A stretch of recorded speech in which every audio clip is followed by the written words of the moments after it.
Coba lapor ke penyelenggara Pak, udah 2 hari nih masih gini. Kenapa harus pakai ini? Oke, nggak kelihatan ya slide-nya? Bismillahirrahmanirrahim. Assalamualaikum warahmatullahi wabarakatuh. Oke, sebelum kita masuk ke materi, maka bagian kita perkenalan dulu ya. Saya Ranan Hadi Sasmita, lahir di Batam 12 Agustus 1996. Ini alamat rumah saya di Taman Mentari Jagorawi di Citerep. Kalau misalnya kalian mau ke sini, monggo. Terbuka 24 jam. Tapi kalau saya nggak ada, pintunya tetap dikunci. Saya bekerja sebagai instruktur di BPKBI Pasar Rebo. Ini nomor HP saya dan email saya. Kalau mau minta nanti materi atau diskusi di luar kelas boleh.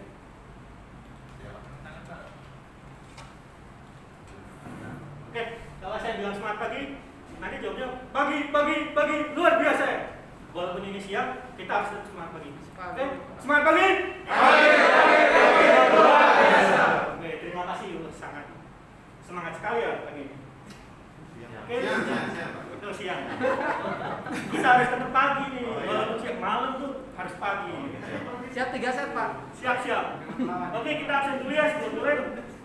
Mana ini ketua kelas? Wah, ini nih, Pak. Maaf, ditanya. Absen dulu. Nah, pokoknya saya tunjuk Bapak. Nomor absen 1, Pak Abdul, hadir. 2, Pak Burhan. Hadir, Pak. 3, Pak Egastia. Oke, semuanya hadir semua ya. Rido. Oh, Rido. Nggak hadir. Kenapa itu? Sunatan, Pak. Sunatan dulu dia. Oke, terima kasih. Nah, ini aturan kelas kita hari ini ya. Ini jangan berisik ya, kondusif. Terus jangan mengantuk juga nih. Walaupun stop untuk berbicara, tapi ya jangan tidur juga ya. Kalau ngantuk bisa ke toilet dulu, cuci muka, ya. Jangan merokok dan jangan menggunakan HP pada saat kelas. Boleh di silent HP-nya. Dan karena kita lagi pandemi COVID seperti ini ya, kita harus tetap mematuhi protokol kesehatan new normal ini. Harus jaga jarak, memakai masker, cuci tangan, dan harus makan makanan yang bergizi.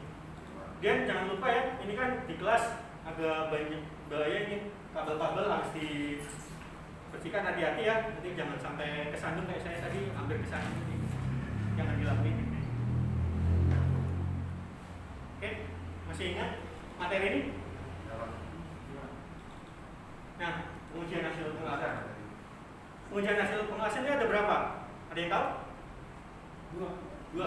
Bagus. Jadi untuk diingat juga ya, kita dalam pengelasan ini harus filosofinya kita harus sama dulu. Filosofinya itu pokoknya 2 atau 5. Kalau mau nanya apapun jawabannya pasti kalau ada 2, 5. Contohnya hasil pengujian hasil pengelasan ada berapa? 2. Apa aja? Tidak besar dan meresap. Tidak besar ada berapa? 5. Meresap ada 5. Kemarin kita sudah mendengarkan materi tentang visual test ya. Kita melihat apakah ada cacat dengan secara visual, secara mata atau bisa dilihat dengan mata tanpa bantuan apapun. Nah, dari visual itu kan masih ada kekurangan, harus mungkin yang nggak bisa kita lihat mata padahal ada cacatnya. Nah, untuk materi kita kali ini kita akan membahas penetran test. Nah, penetran test itu apa, cairannya apa, fungsinya untuk apa, kita akan membahasnya. Ini materi kita, jenis, karakteristik dan fungsi penetran. Di unit kompetensi melakukan penetran test dengan kode unit C24/01.034.01. Oke, ini roadmap kita. Kita berawal dari adanya TNA ya, Trend Analysis. Kemudian didapatkanlah program pengelasan kelas SMAW 3G yang sedang kalian laksanakan ini. Kemudian untuk materi ini kita ambil unit kompetensi melakukan penetran test dengan elemen kompetensi menyiapkan uji penetran. Dan tautannya itu yaitu jenis, karakteristik, dan fungsi penetran diidentifikasi. Sehingga saya mengambil materi untuk jenis, karakteristik, dan fungsi penetran. Oke. kita hari ini itu peserta dapat yang pertama menjelaskan jenis penetran baik berdasarkan zat pewarna dan proses pembersihan sisa penetran pada uji penetran dengan benar. Yang kedua itu untuk menjelaskan karakteristik penetran pada uji penetran dengan benar. Yang ketiga menjelaskan fungsi penetran pada uji penetran dengan benar. Dan manfaat setelah kita mengikuti pelatihan ini itu peserta dapat menginterpretasikan jenis dan karakteristik cara penetran ke dalam uji penetran dengan benar sesuai prosedur yang ada. Jadi jangan kebalik-balik kan, nanti ada jenisnya yang mana, proses pembersihan yang mana, harus sesuai prosedurnya. Oke, apa itu penetran test?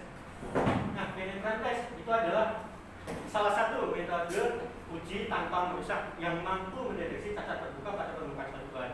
Nah, penetran test ini termasuk uji penetran yang relatif mudah untuk dilakukan. Dan untuk penetran ini semua bahan bisa dilakukan uji penetran asal bahan tersebut tidak menyerap cairan penetran tersebut.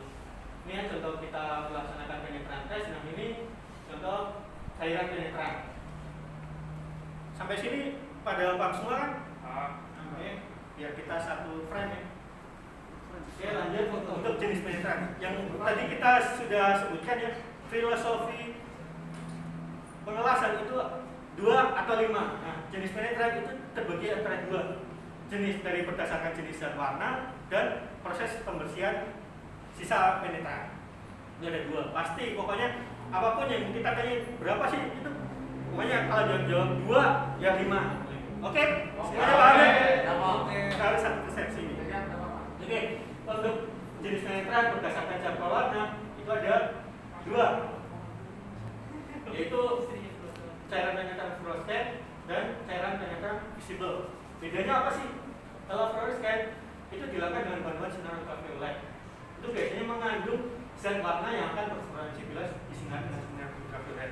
Biasanya fluorescent itu zat warnanya antara, kalau nggak hijau kuning, itu untuk fluorescent. Nah, kalau visible itu bisa dilakukan secara visual tanpa bantuan sinar ultraviolet. Cairannya mengandung zat warna yang memiliki kontras yang sangat tinggi pada ruangan terang. Biasanya unsur visible ini yang sering kita gunakan karena dia berwarna merah. Oke, kemudian lanjut untuk berdasarkan proses pembersihan sisa penetran. Itu sistem water washable, sistem post emulsifier, dan sistem solvent removable. Untuk yang pertama, sistem water washable. Sistem ini dilakukan dengan menggunakan air pembersihannya. Penetrannya terdiri dari minyak untuk penetrasi, zat warna, dan zat emulsi untuk stabil. Untuk yang sistem post emulsifier ini pembersihan dilakukan dengan menggunakan air juga, namun bedanya dengan sistem washable itu penetrannya tidak mengandung zat emulsi. Jadi harus setelah penetran kita harus menyemprotkan zat emulsi. Dia yang ketiga itu sistem solvent removable. Nah, untuk sistem ini sebaiknya dipakai apabila water washable ini tidak dapat digunakan karena pembersihannya itu yang pertama benda uji dilap dengan lap bersih dan kering, kemudian baru dilakukan tahap kedua yaitu dilap dengan solvent. Sampai sini ada yang pertanyaan? Belum. Bentar belum ya, lanjut ya. Nah, karakteristik penetran sendiri itu menggunakan prinsip gaya kapilaritas. Pas SMA pasti sering ya mendengar kapilaritas. Ada yang tahu kapilaritas itu apa? Wah, udah pada lupa semua ini ya. Langsung semua ya. Nah, kalau kapilaritas sendiri itu adalah peristiwa naik atau turunnya permukaan zat cair pada diskontinibilitas. Nah, penetran ini menggunakan prinsip yang sama dengan yang tadi saya sebutkan gaya kapilaritas. Bila celah yang sempit diberi cairan, maka celah tersebut akan mampu menyedot cairan hingga celah akan berisi cairan. Cairan yang ada di dalam celah akan dapat keluar permukaan bila ujung celah diberi developer yang kapilaritasnya kuat. Jadi setelah kita semprotkan penetran, kemudian kita semprotkan developer, maka cairan penetran yang sudah terserap akan keluar dan akan kita bisa terlihat mana sih yang cacat, mana sih yang enggak. Jadi itu ya. Kemudian sifat cairan penetran ini ada banyak ya. harus mampu memasuki celah yang sempit, karena tidak bisa masuk celah yang sempit itu bukan cairan penetran. Yang kedua, mampu berada di dalam celah yang besar, tidak mudah menguap, bila berada di permukaan uji mudah dibersihkan, bila berada di dalam itu sukar dibersihkan. Kalau ada di dalam gampang dibersihin, nanti nggak bisa terlihat mana yang cacat, mana yang enggak. Terus harus mudah disedot dari dalam celah, mampu menyebar dalam bentuk film, tidak mudah berubah warna menjadi pucat, tidak korosif, tidak berbau, tidak beracun, tidak mudah menyala, stabil, berdepan, dan yang pastinya ini yang harus uji penetran harus murah. Dan sampai sini ada pertanyaan? Ya, Mas Beben. Stabil bila disimpan maksudnya? Stabil bila disimpan. Jadi apabila cairan penetran itu disimpan di tempatnya itu, kalau kita ada guncangan atau apapun tidak gampang keluar gitu lah maksudnya. Jadi harus stabil, harus tetap nggak boleh ada pecah itu keluar. Itu ya Mas Beben. Ya, Pak. Oke. Lanjut, ada pertanyaan lagi?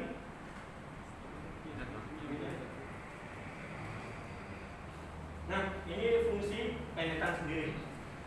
Metode pengujian penetran merupakan salah satu metode yang tidak merusak. Nah, penetran ini berfungsi untuk mendeteksi kerusakan atau diskontinuitas yang terbuka pada permukaan. Ini ya, gunanya untuk mendeteksi kerusakan atau diskontinuitas yang terbuka pada permukaan. Penggunaan uji penetran ini sangat luas untuk meriksa sambungan las, terus surface pada benda kerja, juga bisa mendeteksi kerusakan retakan yang terjadi pada komponen mesin rem, roda, gigi, dan lain-lain.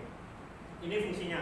Kalau kemarin kan kita visual hanya untuk kasat mata saja. Nah, untuk memastikan itu benar atau salah, bisa dilanjutkan dengan pengujian fungsi penetran. Nah, ini untuk mendeteksi apakah di dalam hasil pengelasan itu ada keretakan atau apa bisa terlihat.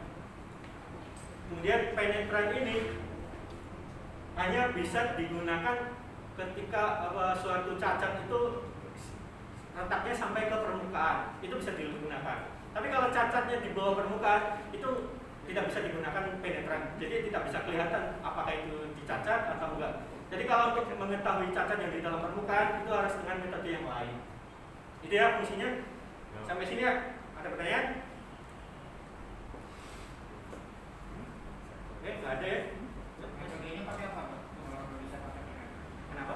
Metodenya pakai apa? Oh, metodenya yang tadi NDT yang lain kan ada radiografi. Kita bisa melihat di dalamnya seperti apa, ada cacatnya mana, dan selain radiografi juga ada yang lain. Terus ada pengujian merusak juga, bending test, seperti itu. Oke, gimana penjelasannya? Udah cukup? Lanjut ya. Oke, kesimpulan kita. Yang pertama, jenis penetran itu ada dua berdasarkan zat berwarna dan proses pembersihan sisa penetran. Kalau zat warna itu visible dan fluorescent. Kalau berdasarkan proses pembersihan sisa penetran itu ada water soluble, post emulsified penetran, dan solvent removable penetran. Kemudian yang ketiga, penetran memiliki karakteristik dan prinsip kerja seperti daya kapilitas yang tadi ya. Dan fungsinya untuk mendeteksi kerusakan atau diskontinuitas yang terbuka pada permukaan. Ini kesimpulannya ya.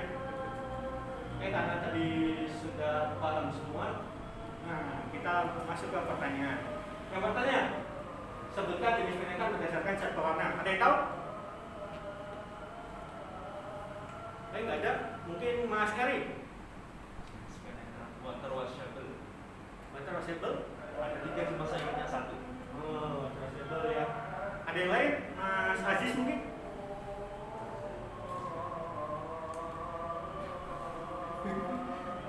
Wah, pada ngantuk semua ini. Mungkin ada yang lain? Mungkin Mas Beben? Emulsit sama itu tadi yang tadi washable, emus sama yang satu lagi yang nggak usah pakai air. Oke, terima kasih. Sepertinya hasilnya kurang memuaskan. Pada ngambil semua ini. Jadi jenis penetran berdasarkan perwarna itu ada dua. Tadi saya bilang kan harus jawabnya dua atau lima. Siapa? Isi dulu ke Flores ke. Jawab itu Pak, saya mau jawab. Bapak nggak nunjuk saya. Oh, ya maaf ya, maaf lagi. Oke. Lanjut, yang kedua. Bagaimana jelaskan prinsip kerja penetran? Ada yang tahu? Oke, Mas Aka? Dengan kapilaritas, Pak. Oh, daya kapasitas. Itu gimana? Menyerap. Ya. Ada yang lain? Mungkin mau menambahkan? Mas Riki? Mas Riki mungkin tahu? Pas. Oke. Mas Adit? Dia menyerap, tapi dia akan timbul lagi dengan developer, Pak. Akan timbul lagi dengan developer. Mantap. Ada lagi yang tadi kan nggak kebagian pertanyaan. Mas Vicky. Bilangnya nomor 1 Pak. Waduh, gimana ini? Kalau yang bisa menyebutkan nih, tak kasih roti nih. Bisa lah ya. Pastinya orang tuh. Ada yang tahu? Kasih roti nih. Kasih. Egas tadi? Nggak tahu. Waduh, kok nggak tahu semua ya. Nah, jadi tadi Mas Saka udah benar. Prinsip kerja penetran itu daya kapasitas. Itu apabila cairan disemprot dengan penetran itu, penetran harus bisa untuk naik atau turun pada permukaan itu. Jadi ketika semprot penetran, penetran harus bisa turun untuk memasuki celah-celah yang sempit. Kemudian apabila disemprot lagi dengan developer akan bisa naik ke permukaan sehingga muncul apa aja sih cacat-cacat kelas tersebut. Oke ya. Kemudian, nah karena udah pertanyaan nanti kita harus evaluasi ya. Saya akan membagikan soal evaluasi. Ini bisa dikerjakan dalam waktu 3 menit ya. Oke, waktunya 3 menit. Waktu Indonesia mana Pak? Waktu Indonesia Barat ya tentunya. Karena kita di sini. Oke, bisa dimulai sekarang. Ya, Mas. Pak nggak bisa dikerjain Pak. Nah, kenapa sih kenapa itu? Gak ada lembar jawabannya Pak. Wah, kurang ya. Maaf ini tak kasih lagi.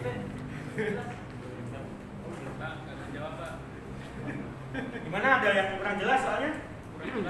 Oke, kurang 1 menit lagi ya. Oke, mungkin udah selesai, kita kumpulin. Mana tadi? Maaf.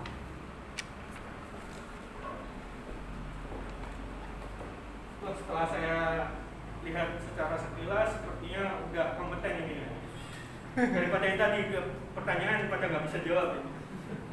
Tapi nanti kita cross check lagi ya. Mungkin minggu depan akan keluar nilainya.